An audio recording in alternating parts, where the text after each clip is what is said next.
že do nového roku prajem všetkým pracovníkom Charity plnosť Božích milostí, všetko dobre v osobnom, pracovnom živote a nech sa nám spoločne dá.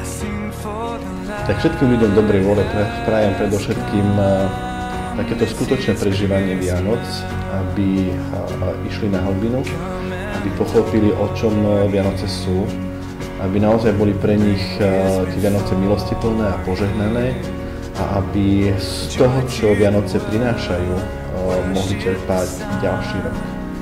This is Christmas. This is Jesus Emmanuel.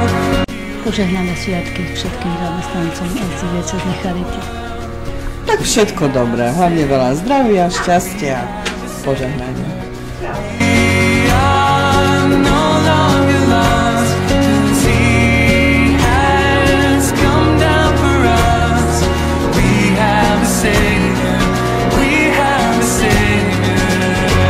Všetkým ľuďom prajem hlavne veľa pokoja, lásky a priateľstva. Hlavne lásku, zdravie, veľa Božích milostí a samozrejme vzájomné porozumenie, aby sme sa mali ešte lepšie ako to teraz.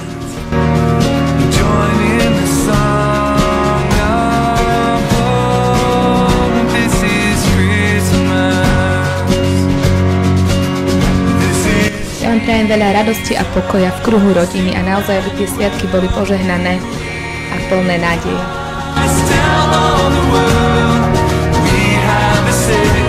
Tak ja vám všetkým prajem šťastné a veselé Vianoce, aby ste ich naozaj prežili v takom pokoji a kruhu rodiny a aby boli naozaj veselé a požehnané.